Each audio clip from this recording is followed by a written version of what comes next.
Good day everyone. Today I will be discussing a very important issues that affects many women worldwide, specifically the intersection of education and work, particularly in the context of the Philippines.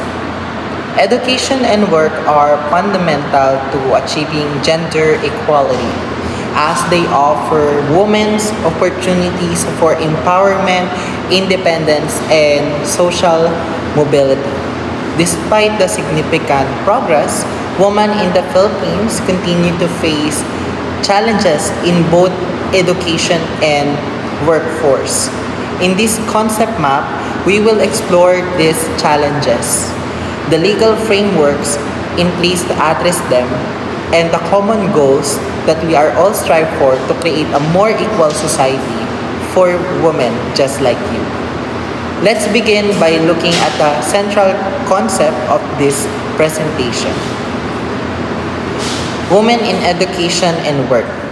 As shown in the diagram, the issue women face in this area can be divided into two main categories. The first one is issue in education, and the second one is issue in work. These are the two areas that are interconnected as education is a key driver for accessing a good jobs and career opportunity. In returns, it provides financial independence and stability for women. However, again, despite the progress both in education and as well as in the workplace, women are still encountered significant barriers to full participation. Now, let's dive into the issues that women face in education, and this will be further discussed by Ms. Cheska. First, what is education? Education is a basic human right that helps promote fairness, growth, and peace in society, ensuring that everyone has access to education, especially at the primary level, and this aims to remove gender differences and give boys and girls equal opportunities to learn. However, women faces several challenges, and here are those issues that can affect women in education. The first one is discrimination, which affects women in education because they are treated unfairly or seen as less capable than boys. For example, girls often face biases for choosing subjects and are encouraged to study fields like STEM. The second is the stereotypes. This also affects women in education because society believes that certain careers are not for girls, limiting their opportunities and choices. The third one is the violence against women in education. It's a widespread problem that harms their right to learn, and it leaves lasting physical, emotional, and mental effects.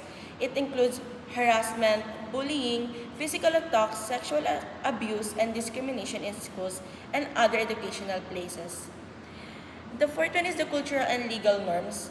It often limits women's education by prioritizing men's schooling and expecting women to focus on household roles. Early marriage and restrictions on girls' freedom make it even harder for them to attend school.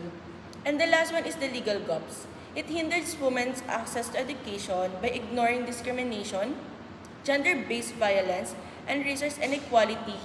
In some countries, laws fail to guarantee education for girls or limit women's careers options. We have the news about the globally 130 million girls are unable to attend school, with Afghanistan facing the worst situation as women and girls are banned from education beyond primary school.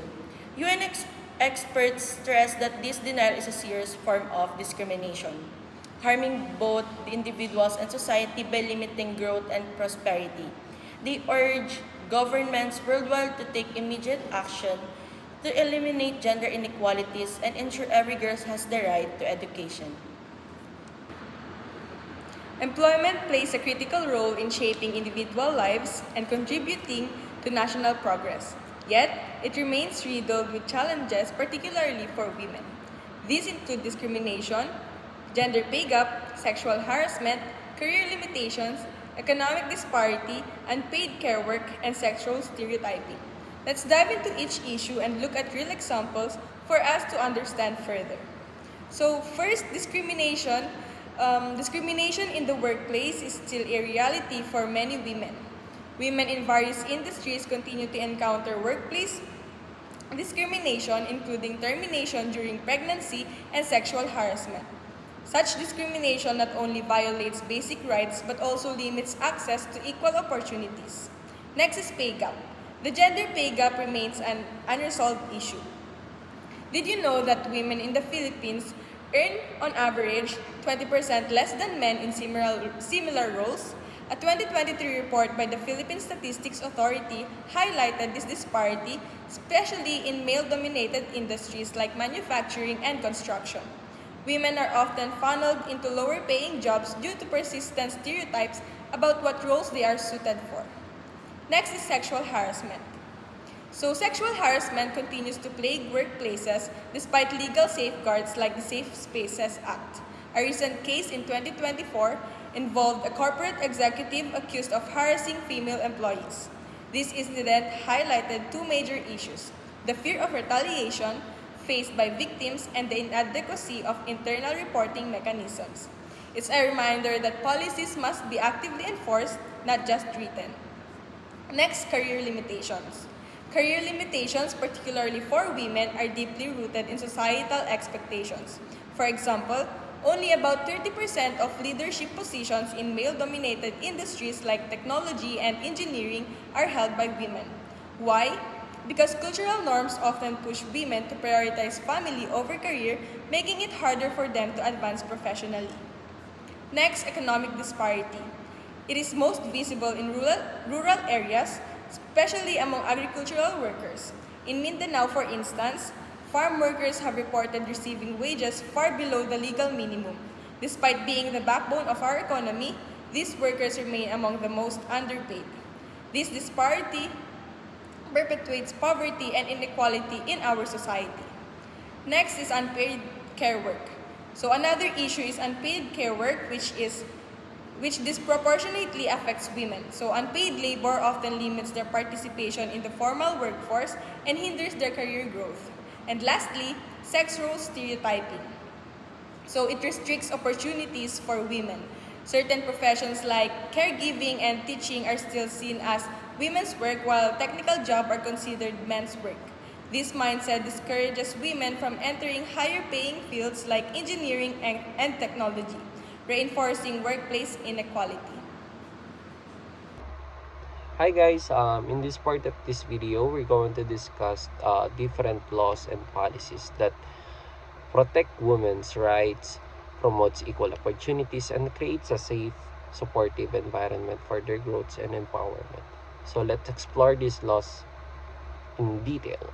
So first, we in the education, we have a UDHR Article 26, which is from Universal Declaration of Human Rights, which establish education as basic right, basically mandating a free primary education while promoting equal access to higher education.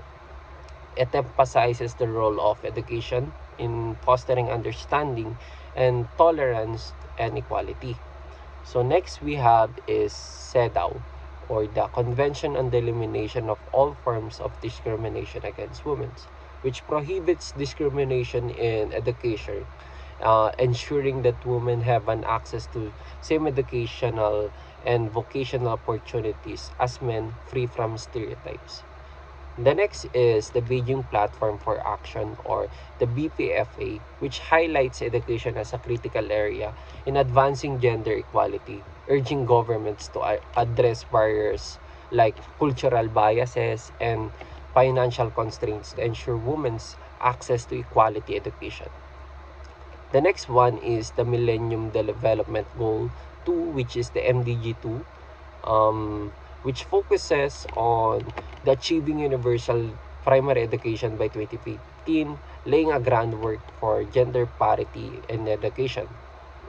Building up on this, na-develop din yung Sustainable Development Goal, which is basically the continuation of the Millennium Goal, which In this part, in Sustainable Development Goal, it basically aims for inclusive and equitable quality education and lifelong learning opportunities for all by 2030, with a strong focus on reducing gender disparities and gender discrimination.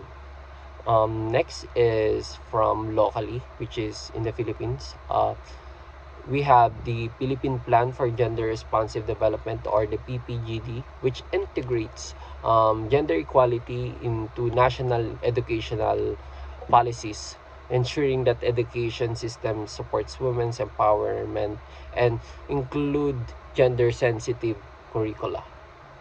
The next one is NEDA Handbook. So NEDA Handbook, developed by the National Economic Development Authority, which provides a guidelines for implementing gender responsive policies and education and employment, helping policymakers and institutions to address women's unique challenges effectively. So let's move on for employment. So in the workplace, we have different laws such as Magna Carta of Women, or the Republic Act of 9710, which basically ensures an equal opportunities for women in hiring, promotions, and pay mandating measures to protect women from harassment and violence. It also supports working mothers who ma- to have a maternity leave and breastfeeding accommodation. The next one is the Anti-Violence Against Women and Their Children Act, or the Republic Act 9262, which basically provides a legal protection against psychological, physical, sexual, and economic abuse, safeguarding women in both domestic and professional setting. The next one is the Domestic Workers Act, or the Republic Act 10361, or the Batas Kasambay, which aims to protect domestic workers, which is karamihan dun is babae. So by ensuring fair wages, contracts, and access to social benefits while shielding them from exploitation and abuse. And we have also the last one, which is the Night Workers Law, or the Republic Act 10151, which addresses the specific challenges faced by women working in night shifts and requiring employers to provide a safe and healthy working conditions, regular health checks, and adequate breaks. I forgot.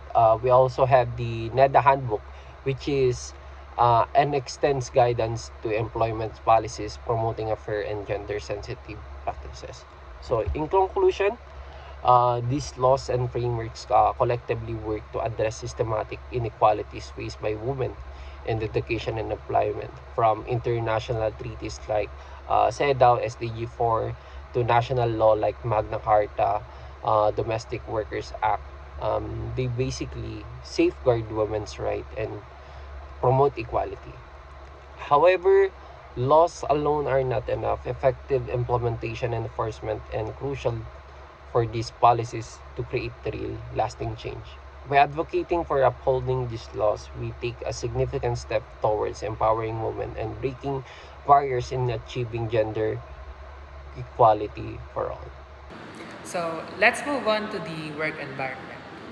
Listed here are some of the different laws that addresses the issues encountered by women in workplace and work environment. So first we have the Magna Carta of Women, or the Republic Act 9710. So as we all know, this is a comprehensive human rights law for women that seeks to eliminate the discrimination they experience through the recognition, protection, fulfillment, and promotion of the rights of Filipino women, especially those belonging to the marginalized sectors of our society. So this law is actually the product of our country's pledge to the CEDAW. So two major parts of this law highlights the protection of women in working environments. These are the Section 4 and Section 22 of the Magna Carta of Women. So Section 4 is an integral part for protecting women in work as it contains the different definitions of the terminologies within the law. It defines what discrimination, gender equality means, and also it includes the definition of who marginalized sectors are. So Section 22 provides women the right to decent work. Decent work involves opportunities for work, security in the workplace, social protection for their families, and other things for their personal development. So it also includes support services that will enable women to balance their obligations and work responsibilities. This includes facilities such as daycares and breastfeeding stations. So we also have the Anti-Vowsy or the Republic Act 9262, which is included because aside from the physical and emotional abuses, this law also covers economic abuse, which are actions that make or attempt to make a woman financially dependent on her abuser. This also includes prevention of women from uh, work opportunities, controlling the woman's own money or property through their conjugal or common money. Um, Overall, this law protects women from these kinds of abuses. So next we have the Republic Act 10361, also known as the Domestic Workers Act. This law recognizes the vulnerability of household workers, especially women, to various kinds of abuses. So these kinds of abuses happens because household work is usually seen as or is poorly regarded by many people. So that's why the goal of this law includes ensuring fair wages, fair income in exchange for their labor.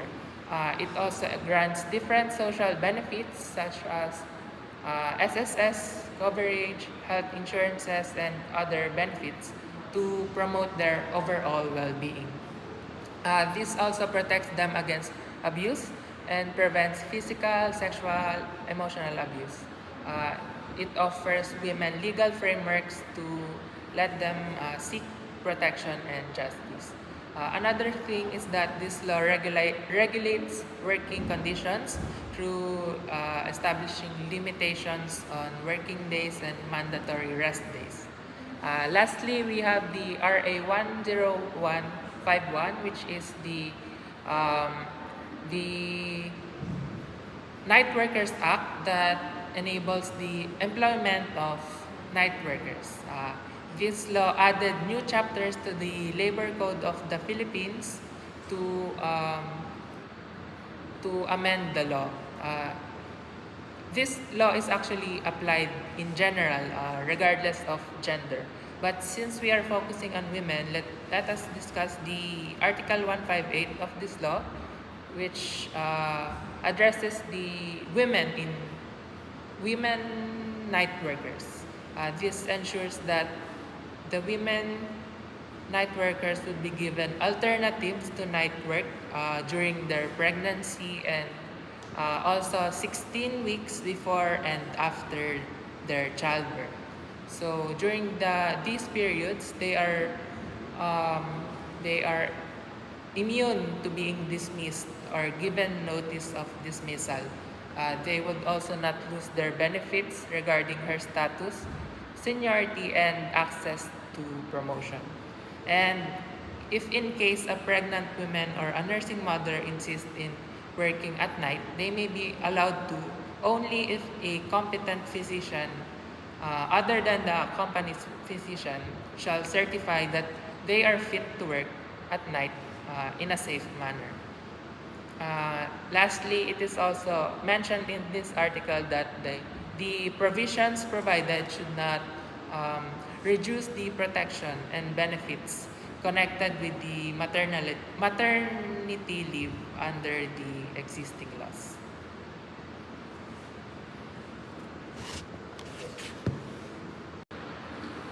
So, what are the common goals that unites effort to improve women's access to education and work? Well, first is empowerment. We all know that empowerment is the key. It access to education and work provides women with the tools to become independent, self-reliant, and equal in society. Empowerment ensures that women can make decisions about their lives and, of course, their future, contributing to their personal development and community progress. Second is the economic independence. Well, it is crucial because it ensures that women have equal access to decent jobs and fair wages. We provide them with a financial security they need to support themselves and their family. Achieving gender equality also foster economic independence by expanding workforce participation, increase earnings, and reducing poverties. Equal pay and equal opportunities allows women to contribute meaningfully to the economy, driving growth and innovation. And additionally, it improves education and skills, coupled with support for women entrepreneurship, empower women to own assets or asset rather, making a financial decision and invest to their future. And this economic inclusion benefits not just only the individuals but the entire societies, reducing inequality and fostering prosperity. Finally, social transformation. It is very necessary because it breaking down the barrier in education and work and will not only improve the lives of individual women but will also lead to a more just, equitable, and inclusive society for everyone. Gender equality strengthens as well the communities, improves social cohesion, and lays the foundation for the sustainable development by challenging the traditional norms and promoting shared responsibilities in home, workplace, and government. To conclude, education and work are fundamental to achieving gender equality. While progress has been made, women in the Philippines still face significant challenges in both areas. Legal frameworks exist to protect women's rights, but stronger enforcement and greater societal